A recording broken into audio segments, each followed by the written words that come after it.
बिस्मिल्लाहिर्रहमानिर्रहीम। अस्सलाम वालेकुम students and welcome to my channel easy math. Students, जैसा कि आप जानते हैं कि पिछली वीडियो में हमने एक्सरसाइज 10.10 के 8 क्वेश्चंस को सॉल्व कर लिया था। ये मैं आपको रिवाइज़ करता जाऊं कि ये exercise second order differential equation को पावर सीरीज सॉल्यूशन से सॉल्व करना है। उसके बारे में ये एक्सरसाइज है और उसमें ये है सॉल्यूशंस अबाउट ऑर्डिनरी पॉइंट्स। दो तरह के पॉइंट्स होते हैं, solutions about ordinary point and solution about singular point.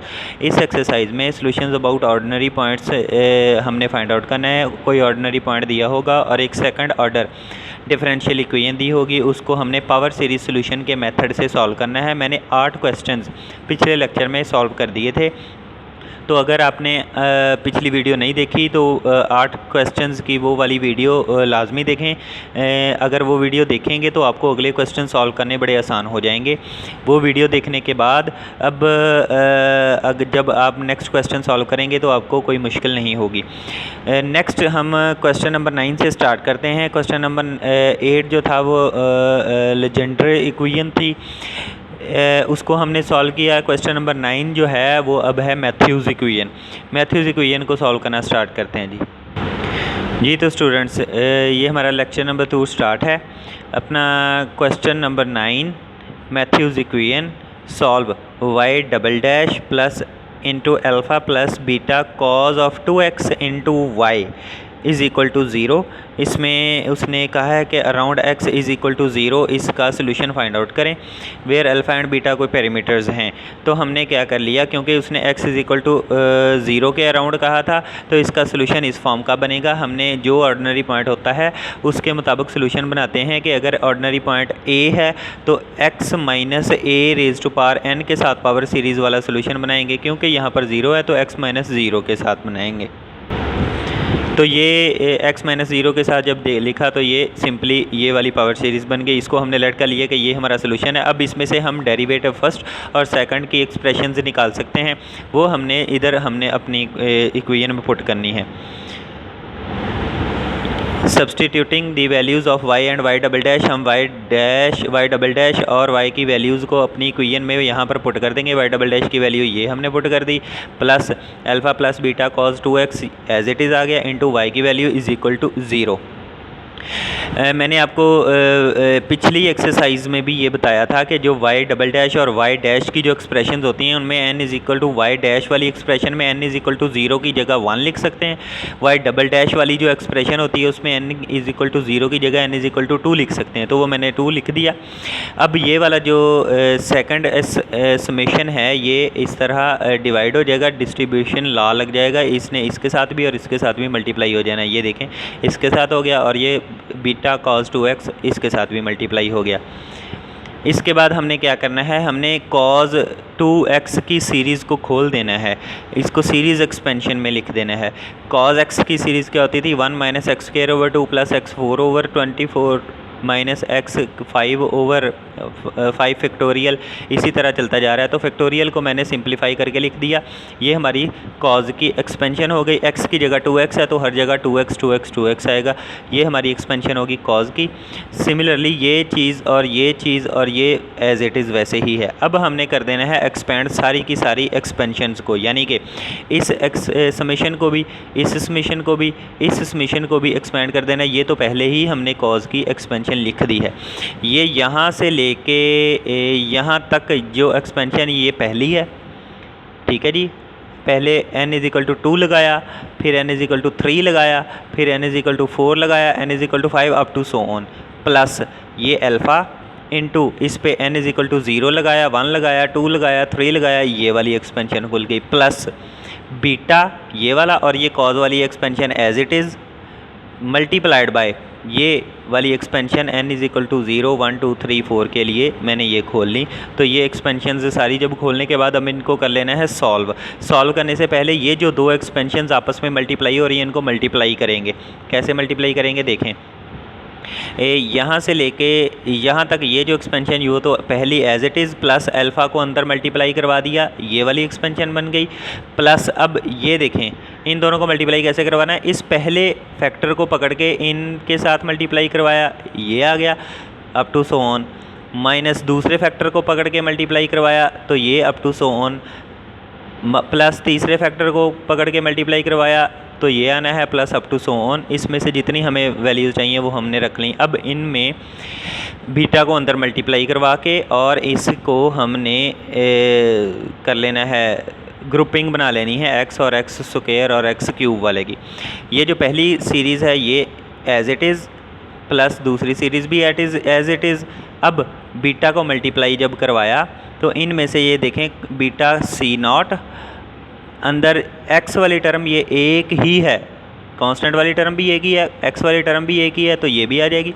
X square वाली कितनी है, एक ये है और एक ये है, तो इन दोनों में से एक्स स्क्वायर कॉमन आ जाएगा और अंदर बच जाएगा C2 - 2 C नॉट और साथ बाहर से जो बीटा आया। इसी तरह एक्स क्यूब वाली टर्म देख लेनी है, x4 वाली, इसी तरह चलता जा रहा है। ये एक्सपेंशन बन गई। इनमें से अब सारी तीनों की तीनों सीरीज़ में से हम ग्रुपिंग कर लेंगे, कांस्टेंट्स एक्स स्क्वायर वगैरह अलग-अलग कर लेंगे। ये देखें कांस्टेंट्स ये बनते हैं, इसमें ये कांस्टेंट था, इसमें ये कांस्टेंट था और इसमें ये कांस्टेंट था, तो ये आपस में कांस्टेंट बन गए। एक्स वाली टर्म्स, इसमें ये एक्स वाली टर्म है, इसमें ये देखें अल्फ़ा C1x है, इसमें बीटा C1x है, तो इसमें से ये वाला बन गया। और इसी तरह एक्स स्क्वायर वाली टर्म्स और एक्स क्यूब वाली टर्म्स आपस में plus up to so on चलती जा रही हैं। अब हम कोफिशिएंट्स को इक्वेट कर सकते हैं। ये देखें जी, अगर कांस्टेंट्स को इक्वेट करें तो आप अगर क्वेश्चन में देखें तो कांस्टेंट ये वाले कांस्टेंट है 2C2 plus alpha plus beta into C not is equal to, दूसरी तरफ कांस्टेंट कोई नहीं है तो ज़ीरो के इक्वल आ जाएगा। ये देखें इज़ इक्वल टू ज़ीरो, तो यहाँ से C2 की वैल्यू निकलती है -1/2 alpha plus beta into C not. इसी तरह x के कोफिशिएंट्स को कंपेयर किया तो उसमें से C3 की वैल्यू निकलती है इन टर्म्स ऑफ C1। इसी तरह एक्स स्क्वायर के कोफिशिएंट्स को कंपेयर किया तो उधर से C4 इज़ इक्वल टू ये टर्म बन रही थी, ठीक है जी। तो C2 की वैल्यू हमारे पास पहले से मौजूद है C नॉट की टर्म्स में, वो इसमें पुट आउट कर दी तो हमारे पास C4 की वैल्यू बन गई ये वाली। इसी तरह एक्स क्यूब के कोफिशिएंट्स को जब कंपेयर किया तो उसकी वैल्यू हमारे पास C1 की टर्म्स में बन गई and up to so on, इसी तरह चलता जा सकता है। तो ये वाले जो सारे हैं ये अपने रिक्वायर्ड सोल्यूशन जो हमने लेट किया था पहले, कौन सा, ये देखें ये वाला सोल्यूशन जो लेट किया है हमने, इसको एक्सपेंड करके उसमें पुट आउट कर देना है। इसको मैंने एक्सपेंड कर दिया। एक्सपेंड करने के बाद इसमें C0, C1, C2, C3, C4, C5 की वैल्यूज़ को पुट आउट किया तो वही हमारा रिक्वायर्ड सोल्यूशन है जी। तो क्वेश्चन नंबर 9 हमने सॉल्व कर दिया। नेक्स्ट क्वेश्चन की तरफ चलते हैं। क्वेश्चन नंबर 10, क्वेश्चन नंबर 10 में solve y double dash plus x cube y dash plus 3x square y is equal to e power x, इसको around x is equal to 0 आपने इसका सोल्यूशन फाइंड आउट करना है। तो x is equal to 0 के लिए हमने late कर लिया कि इस तरह का x - 0 होगा, इसका सोल्यूशन होगा। तो इसको हम इस तरह से लिख सकते हैं। तो अब इसमें से y डैश और y डबल डैश की वैल्यूज़ को मैंने ड्राइव करके अपनी जो इक्वेशन है उसमें पुट आउट कर दिया। ये देखें y डैश और y डबल डैश की वैल्यूज़ को जब मैंने इसमें पुट किया तो ये आ गई y डबल डैश की वैल्यू प्लस ये x क्यूब इसके साथ था ये y dash plus 3 into y और x स्क्वायर ये वाला is equal to e power x as it is same रहेगा।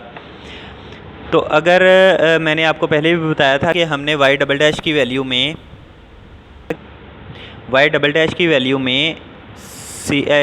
n इज़ इक्वल टू 0 की जगह n इज़ इक्वल टू 2 लिख सकते हैं, y डैश की वैल्यू में n इज़ इक्वल टू 0 की जगह n इज़ इक्वल टू 1 लिख सकते हैं, वो मैंने लिख दिया। और इसके साथ साथ ये x raise to power n - 1 into x raise to power 3 था तो x raise to power n plus 2 हो गया। इसी तरह x raise to power n और x स्क्वायर है तो x n प्लस 2 हो गया। अब फर्स्ट समेशन में n की जगह n प्लस 2 और सेकंड और थर्ड में n की जगह n - 2 जब हमने पुट किया तो वो ये बन गया। ये देखें ये मैंने पुट आउट करके इनको सॉल्व करके लिख दिया है, ये आप देख लीजिएगा, आप कर सकते हैं। पिछले क्वेश्चंस में हमने बारहा मरतबा ये कर लिया है।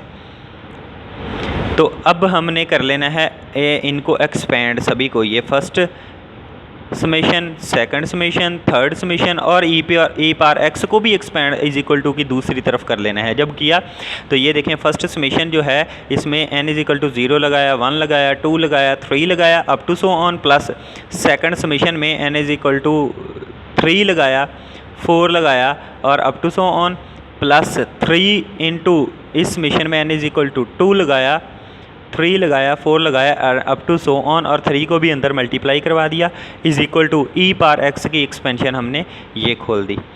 ठीक है जी।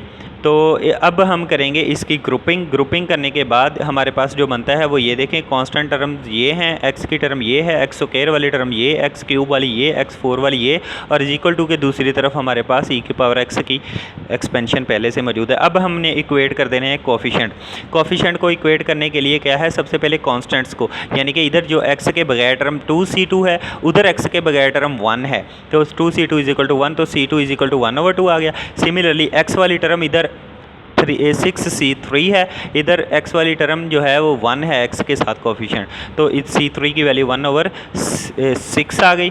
सिमिलरली अगर आप x स्क्वायर के कोफिशिएंट्स को कंपेयर करें तो इधर x स्क्वायर के साथ 12c4 प्लस 3c0 है और उधर x स्क्वायर के साथ 1/2 है, तो ये 1/2 के इक्वल c4 की वैल्यू हमें मिल जाएगी इन टर्म्स ऑफ c0, क्योंकि c0 की टर्म्स में हमने इसकी वैल्यू c4 की ले ली। नेक्स्ट देखते हैं जी अगले कोफिशिएंट को। इसी तरह हमने एक्स क्यूब के कोफिशिएंट्स को कंपेयर किया, उधर से c5 की वैल्यू मिल गई। एक्स रेज़ टू पावर 4 के कोफिशिएंट्स को कंपेयर किया तो उधर से c6 की वैल्यू मिल गई। ठीक है जी।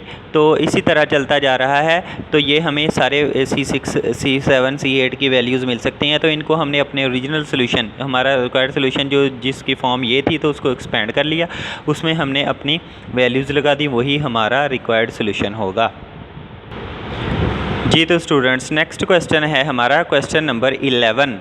क्वेश्चन नंबर 11 पिछले क्वेश्चन से थोड़ा सा डिफरेंट इसलिए है कि इसमें उसने around x is equal to 1 का है। हमने पिछले क्वेश्चन जितने भी किए हैं उनमें around x is equal to 0 उसने फाइंड आउट करने को लिए कहा था, ordinary point x is equal to 0 था। इसमें एक डिफरेंट ये है कि ordinary point x is equal to 1 है। तो इसको सॉल्व करते हैं। तो ये इक्वेशन है जी y double dash plus x square minus 1 into y is equal to 0। तो इसमें लेट हमने सोल्यूशन कर लेना है कि summation n is equal to 0 to infinity C n x minus 1, क्योंकि 1 है। ठीक है जी, x minus 1 raise to power n। तो इसका y डैश और y डबल डैश की एक्सप्रेशंस हमने निकाल ली, सेम उसी तरीके से इनको पुट आउट कर देंगे अपनी इक्वेशन में। तो ये y डबल डैश की एक्सप्रेशन, ठीक है, plus x square minus 1 as it is और ये y डैश की एक्सप्रेशन, और ये जो एक्स स्क्वायर माइनस 1 है इसको मैं लिख सकता हूँ ऐसे, ये देखें, क्योंकि हमें चाहिए x minus 1 raise to power n है, तो x माइनस 1 जैसी कोई चीज़ चाहिए। तो ये एक्स स्क्वायर माइनस 1 था, तो इसको मैं कुछ इस तरह से लिख सकता हूँ, एक्स स्क्वायर माइनस 1 में 2x प्लस कर दूँ और 2x माइनस कर दूँ और 1 भी प्लस कर दूँ, 1 माइनस कर दूँ अपनी तरफ से। तो ये बन जाएगा एक्स स्क्वायर माइनस 2x ये वाला और ये प्लस 1 ये वाला, और ये माइनस 1 माइनस 2 हो गया और ये प्लस 2x साइड पे आ गया। ये आ गई expression x square minus 1 whole square यहाँ तक, और इन दोनों में से 2 कॉमन आ गए x माइनस 1। तो ये हम अब सॉल्व आउट कर सकते हैं, तो ये हम सॉल्व आउट कर सकते हैं। इसको हम अब अपनी जो ये एक्स स्क्वायर माइनस 1 की जगह ये रख देंगे इस इक्वेशन में, कहाँ पर, ये देखें इधर हम रख देंगे जी। तो यहाँ पर रखने के बाद ये देखें ये एज इट इज़ आ गया, इसकी जगह ये रख दे। अब ये वाला जो समेशन है इसके साथ और इसके साथ मल्टीप्लाई हो जाएगा, वो मैंने मल्टीप्लाई करवा दिया। ये एक्स स्क्वायर की टर्म इसके साथ और ये एक्स की टर्म इसके साथ 2 बाहर आ गया। अब इनको कर देंगे सॉल्व करने के बाद ये n raise to x minus 1 raise to power n plus 2 हो जाएगी, ये n प्लस 1 हो जाएगी।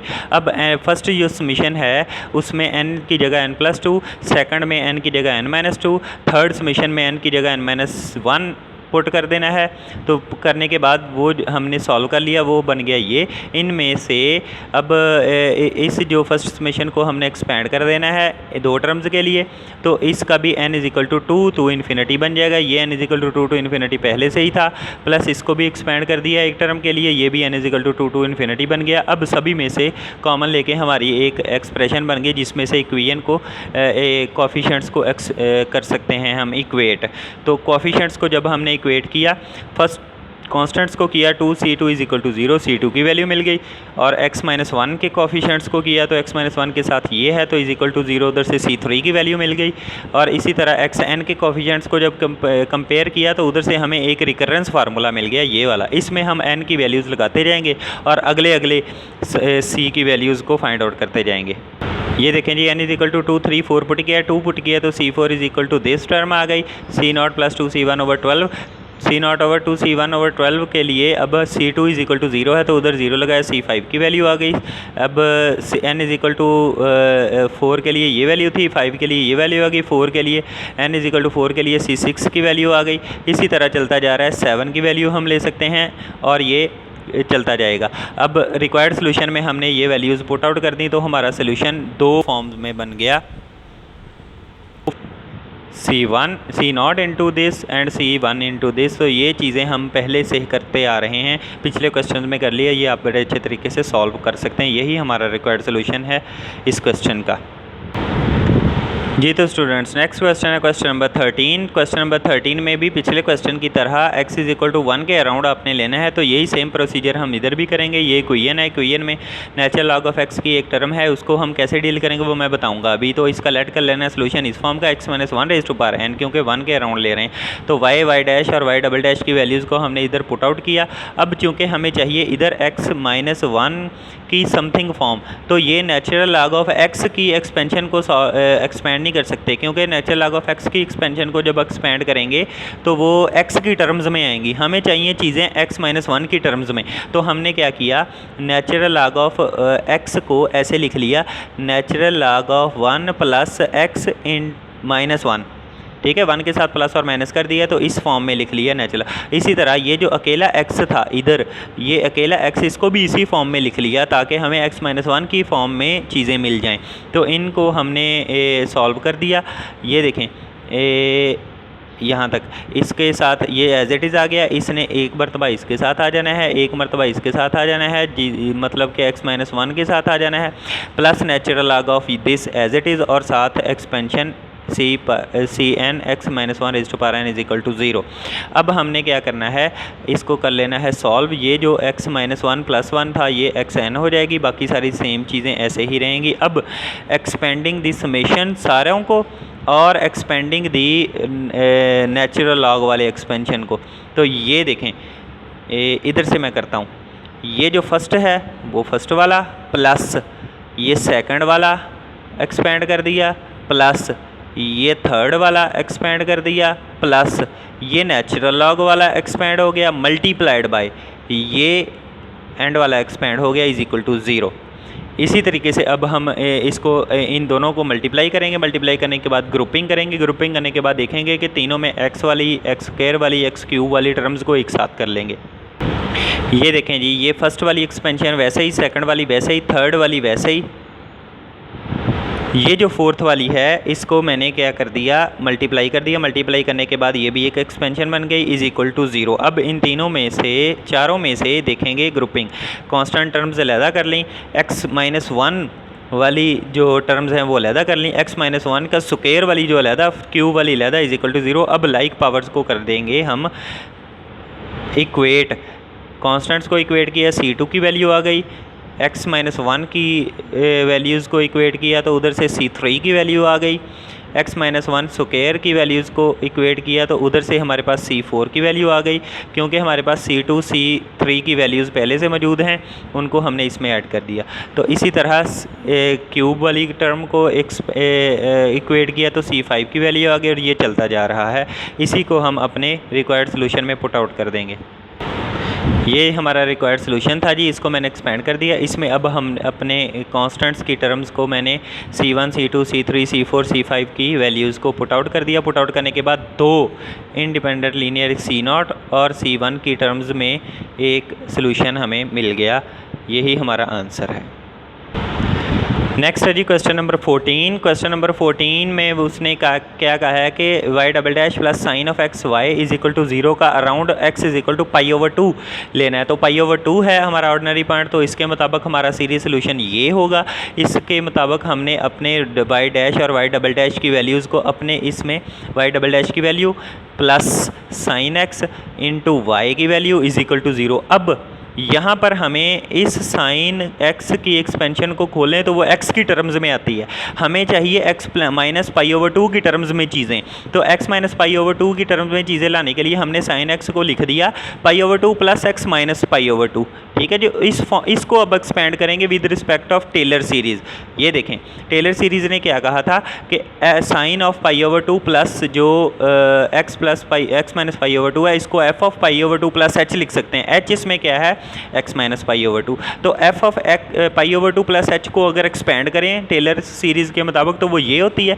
इसमें वैल्यूज़ रख दी साइन की, ये देखें sine f of pi over 2 ये आ गया sine of pi over 2 plus h रख दिया multiply by f dash of pi over 2। F dash क्या होगा, यानी कि साइन का डेरिवेटिव कॉज पाई ओवर 2 0 ये आ गया, प्लस इसी तरह अगली term H square over 2 factorial into double dash plus H cube over 3 factorial H into third derivative, और इसी तरह आगे चलता जा रहा है। ये हमारी साइन की एक्सपेंशन जो कि हमने उधर इस जगह पर पुट करनी है, और बाकी जो एक्सपेंशन है उनको भी एक्सपेंड करना है जी। तो सॉल्व करने के बाद हमारी साइन की पाई over 2 plus x minus pi over 2 की एक्सपेंशन ये बन जाएगी। इसको हमने सब्सटीट्यूट कर दिया, ये देखें ये हमारा original sine y double dash की एक्सप्रेशन थी plus sine into y is equal to 0।